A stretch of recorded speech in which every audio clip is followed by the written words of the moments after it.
Información que la verdad que me alarma, por eso vamos a hacer una entrevista ahora mismo, pero estaba leyendo, las enfermedades mentales se duplicaron en los últimos 30 años en el mundo. Pasaron de 53 millones de casos en la década de los 90 a 116 millones de casos. En África es el continente más afectado, ya que 6 de los primeros 10 países de ese territorio son los que poseen el más alto número de suicidios. Toda esa información según la Organización Mundial de la Salud. Bueno, para eso vamos a hablar en el día de hoy particularmente con el psiquiatra Ricardo Corral. Él es médico psiquiatra, presidente de la Asociación Argentina de Psiquiatría, y lo tenemos en línea. ¿Cómo lo va, doctor? Gracias por su tiempo.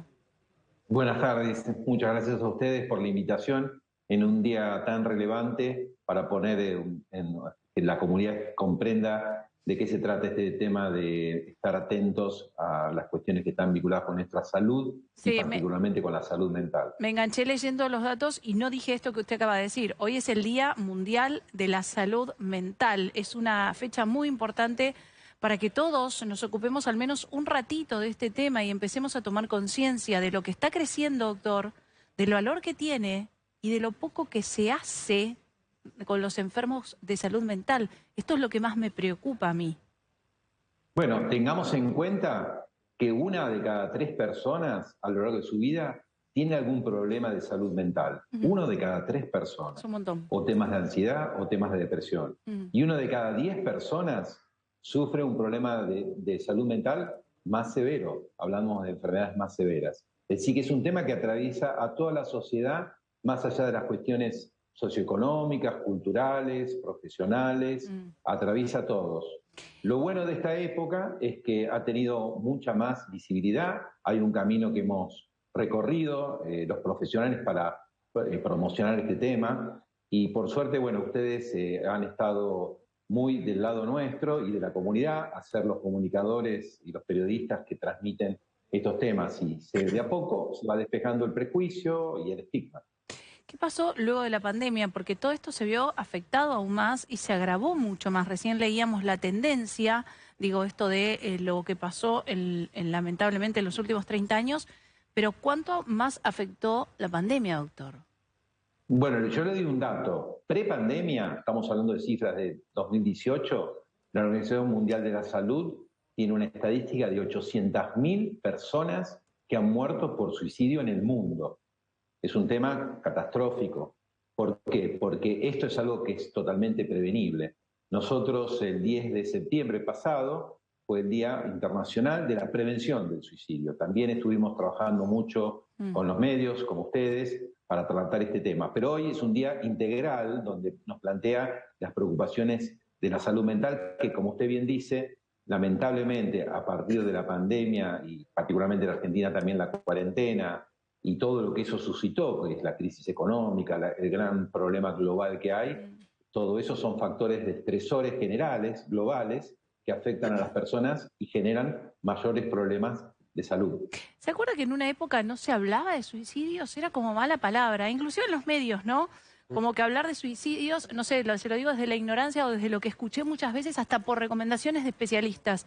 Hablar de suicidios podría llegar a incentivar o a pensar o a transmitir algún concepto de estos a personas que están emocionalmente debilitadas. ¿Esto cambió, doctor, o sigue siendo así?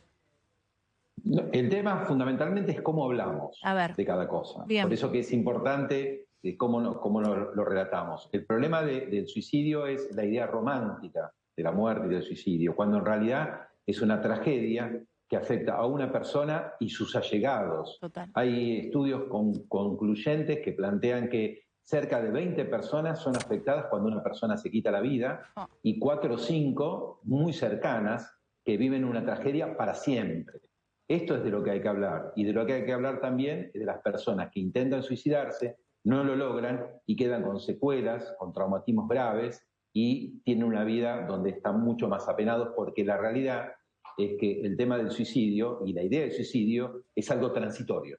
Entonces termina siendo una decisión permanente para un problema transitorio. Y acá es donde tenemos que alentar a las personas que nos están escuchando a que si tienen algún problema emocional, algún problema de tristeza, de ansiedad o de gran preocupación, no duden en consultar a un profesional para que al menos los oriente o haga un buen diagnóstico, porque la prevención precoz y el tratamiento precoz es fundamental y ha avanzado todo, tanto la medicina, las neurociencias, los tratamientos que son mucho más efectivos y hay que despejar los prejuicios que implica hacer un tratamiento para la salud mental, porque es un tratamiento como cualquier otro, como cuando uno tiene hipertensión o diabetes.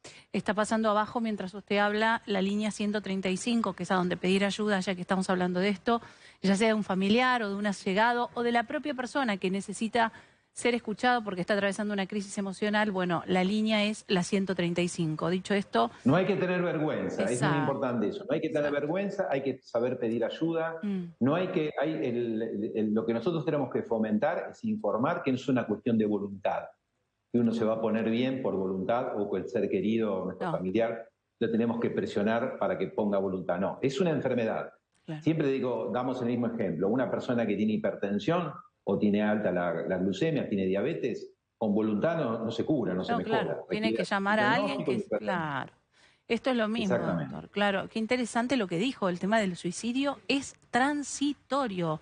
No es una decisión permanente. No es que una persona va a vivir queriéndose suicidar toda la vida. Con una buena atención médica es transitorio. Se puede circunscribir a una etapa de su vida que con atención revierte, doctor.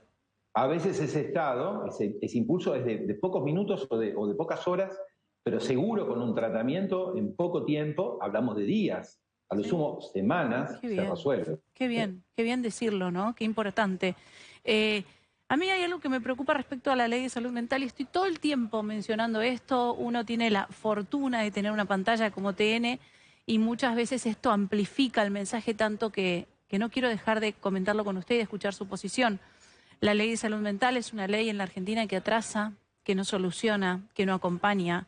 Y cuando hablamos de salud mental no hablamos solamente de personas con trastornos psiquiátricos, hablamos de adictos, hablamos de personas que no encuentran una salida a algún tipo de adicción o afección. ¿Es así, doctor? Corríjame si estoy diciendo algo mal, por favor. Sí, no, es así. En realidad hay mucho tironeo con el tema de la ley de salud mental. Hay posiciones muy encontradas.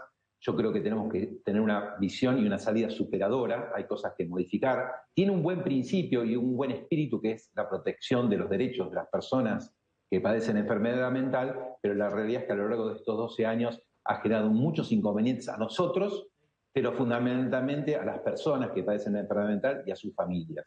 Y hay un punto central que es un concepto que siempre planteo cuando he hablado con los legisladores en el Senado, en la Comisión del Senado de Salud, que es que lo que no hay que legislar es sobre la terapéutica. Claro. A nadie se le ocurriría, pongo siempre este ejemplo, hacer una ley para ver quién requiere atención en unidad coronaria o en terapia intensiva. Bueno, la internación en psiquiatría es la unidad coronaria de las enfermedades mentales. Y en realidad ningún cardiólogo o intensivista tiene que recibir ninguna ley que le diga cuál o a tal persona o quién no va a internar o va a internar. Bueno, en esto es lo mismo. No tiene mucho sentido plantear cómo se hace la terapéutica. La terapéutica tiene que estar basada en la evidencia. Para eso la medicina ha evolucionado mucho, la psiquiatría y las neurociencias, y hoy en día se sabe perfectamente cuál es el procedimiento más adecuado, aunque imperfecto al día de hoy, pero mejor que hace 20 o 30 años cuando yo empecé la profesión. Por allá por 1983 los tratamientos eran totalmente diferentes que ahora. Ahora la evolución es mucho mejor, hay tratamientos más efectivos, pero lo que no se debe hacer y no tiene sentido es intentar legislar sobre la terapéutica. Totalmente, qué importante. Y ojalá alguna vez se entienda esto, ¿no? Entendemos perfectamente lo que dice, la voluntad del paciente es muy interesante, es fundamental, pero cuando el paciente ya no puede decidir, doctor, nadie va a interactuar, nadie va a intervenir en esta decisión. ¿Hasta dónde es la decisión del paciente? Sí, si una persona tiene un accidente de tránsito en la vía pública, no hay que preguntarle qué hay que hacer. El médico tiene que actuar en forma inmediata. Claro. No hace falta tener una legislación para eso. Esto es el mismo caso, es un problema de salud.